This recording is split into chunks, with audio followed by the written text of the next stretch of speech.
बिस्मिल्लाहिर्रहमानिर्रहीम। अस्सलामुअलैकुम। जाने रमज़ान सीज़न 2 में आप सबको खुश आमदीद। दोस्तों, आम तौर पर दो चीज़ें गुनाह और अल्लाह ताला की नाफरमानी का बाइस बनती हैं। एक तो नफ्स की बढ़ती हुई ख्वाहिश और इसकी सरकशी, और दूसरा शैतान का मकर और फरेब।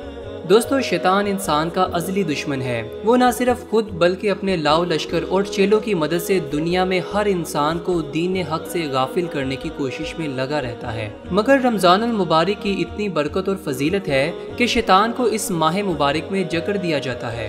हज़रत अबू हुरैरा रज़ी अल्लाह ताला अन्हु से मरवी है कि हुज़ूर नबी करीम सल्लल्लाहु अलैहि वसल्लम ने फरमाया, जब माह रमज़ान की पहली रात होती है तो शैतानों और सरकश जिन्नों को बेड़ियां पहना दी जाती हैं और जहन्नम के दरवाजे बंद कर दिए जाते हैं और इनमें से कोई दरवाज़ा खोला नहीं जाता, जबकि जन्नत के दरवाजे खोल दिए जाते हैं और इनमें से कोई दरवाज़ा बंद नहीं किया जाता।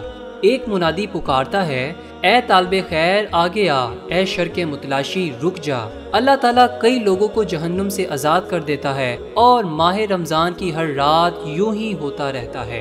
दोस्तों, माह रमज़ान में शैतानों का जकड़ दिया जाना इस अमर से कनाया है कि शैतान लोगों को बहकाने से बाज रहता है और अहले ईमान इनके वसवसे कबूल नहीं करते।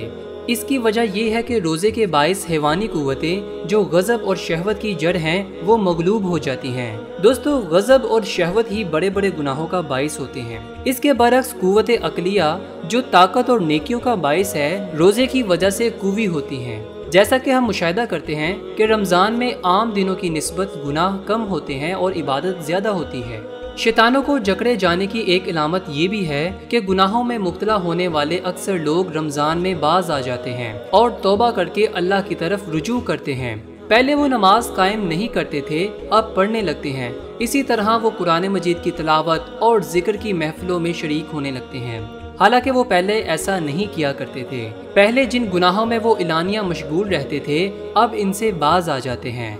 लेकिन बाज़ लोग जिनका अमल इससे खिलाफ नजर आता है और इस माह मुबारक में भी वो गुनाहों से बाज नहीं आते, इसकी वजह यह है कि शैतानी वसवसे इसके जिस्म के अंदर, इसके खून के अंदर और इसकी जड़ों के अंदर इस तरह रच बस जाते हैं कि इंसान को शैतान के बहकावे की ज़रूरत भी महसूस नहीं होती, क्योंकि आदमी का नफ्स इसका सबसे बड़ा दुश्मन है। अगर कोई ये कहे कि ज़माने में शर तो मौजूद है और गुनाह भी मुसलसल हो रहे हैं, तो फिर शैतान को जकड़ने का क्या फ़ायदा? तो इसका जवाब ये है कि रमज़ानुल मुबारक से शैतान की सरकशी और तगियानी की शौकत टूट जाती है और इसके हथियार कुंद हो जाते हैं और इसकी भड़की हुई आग कुछ मुद्दत के लिए ठंडी पड़ जाती है। अगर ऐसा ना होता और अगर खुदा ऐसा ना करता तो अल्लाह भी जानता है कि वो क्या गुल खिलाता। दोस्तों, अल्लाह पाक आपको और मुझे इस माह मुबारक में अपने नफ्स के ऊपर और अपनी ख्वाहिशात के ऊपर काबू पाने की तौफीक ता फरमाए। बंदे को इजाज़त दीजिए। अल्लाह निगहबान, बाउम्मीद दीदार।